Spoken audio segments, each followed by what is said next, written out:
with Buddy Butt Crack Films. And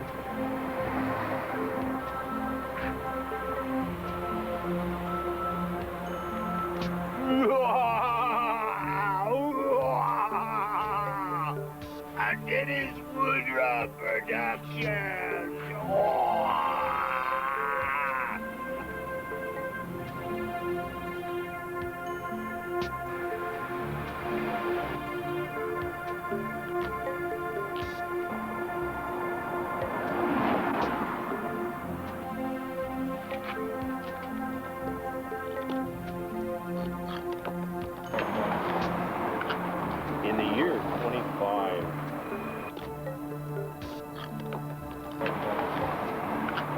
In the year 25, in the year 2025, there was a war brewing in America.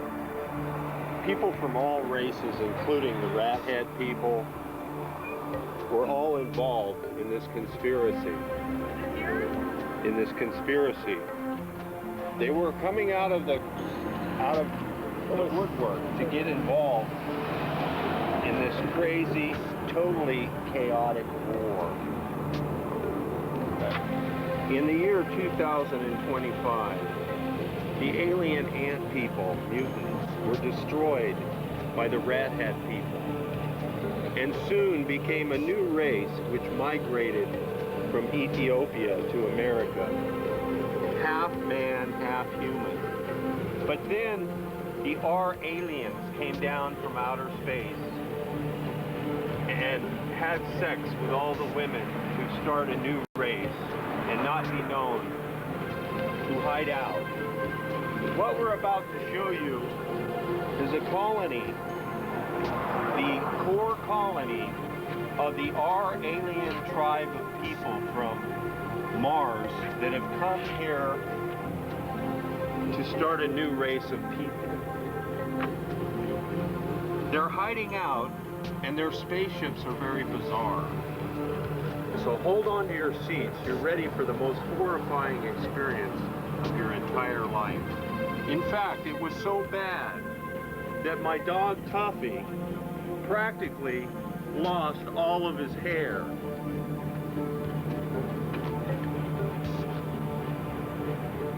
My dog was so frightened when we first encountered the R-alien that his hair started dropping out.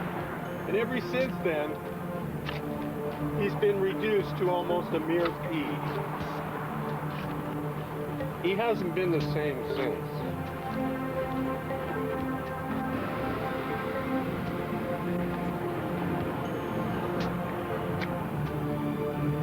Okay, you ready? Welcome everybody to the Crappy Show. And I'm your host, Crappy, or short for Crap. You can just call me Crap. What have I uncovered here is a whole alien civilization called R-aliens who live in a building in the heart of LA, who have actually implanted their seed in many women throughout the United States and formed a new alien race. They all have spaceships, and they are all very weird looking, but basically they do not want to reveal their identity. Please, not to confuse with the mutant ant people. They were destroyed in the year 2015. We're about to go with you and take you to the nest, and you will be amazed how normal looking they are. But it's only a mask, because underneath they're the most creepy looking, I've seen them, creepiest looking creatures, not to be confused by the lizard people. Those are a different race. Or what was the other people that I ran into last week? The crawdad people. And they're not the anthead or the rathead people. This is a new race of people that we're just about to uncover, and I want you to see their spaceships. But we're going to try to get them to reveal their true identity. And I imagine they won't. They're going to try to camouflage. So now, let's go right into the heart.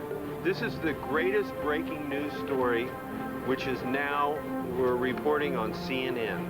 Later on in the show, we're going to be taking you, I'm going to put on a disguise, and I'm going to go out on the street and pose as a documentary filmmaker and see, with my great techniques, if I can pick up a girl and get her in bed and also make a movie about it called Screen Test.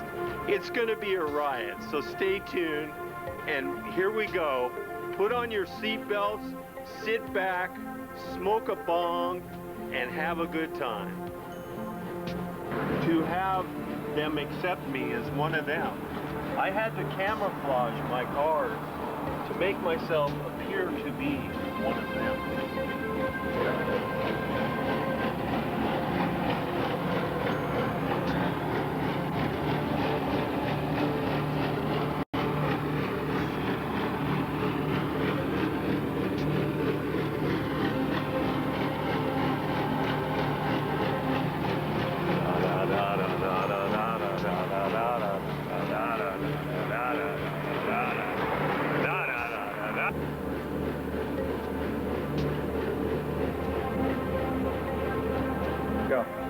We've now arrived at the colony.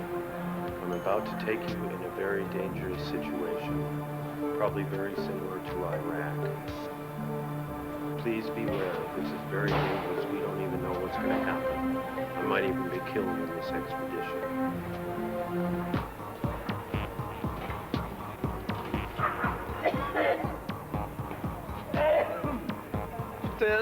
This creation, what you see right here, began as a Day of the Dead altar. It's come to be much, much more than that, but you see right here, it starts with the old early 70s, late 60s VW camping style camping equipment. This is a fridge, sink, and all this. No longer functional as such, it's simply become an altar. There's a Virgin of Guadalupe in here, skeletons, there's found objects, and all this stuff. I tried to drive it down to Mexico this year, but I sort of chickened out at the border, had problems with the dog, and but that's what it's meant to function as. And I did drive through Guadalupe, Arizona, where the indigenous Mexican population does celebrate Day of the Dead, and everybody waved and smiled, and they knew what it was, the grandparents and the children. And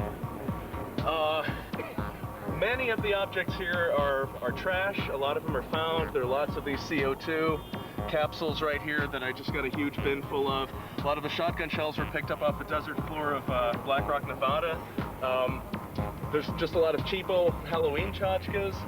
And then some of the objects like these EL wire skulls are worth about $200 a piece. They were very labor intensive and very, very time intensive.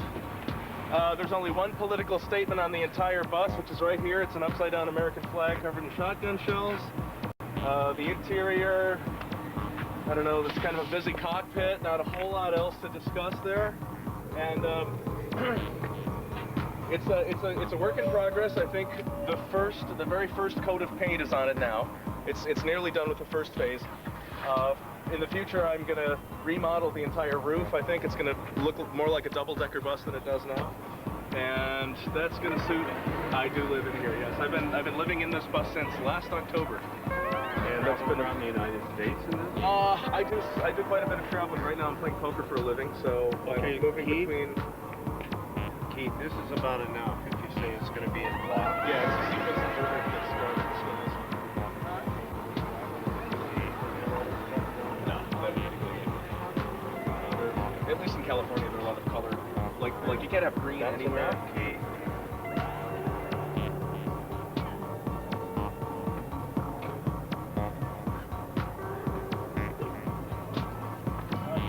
As I said, our aliens are everywhere. We're now in the pod.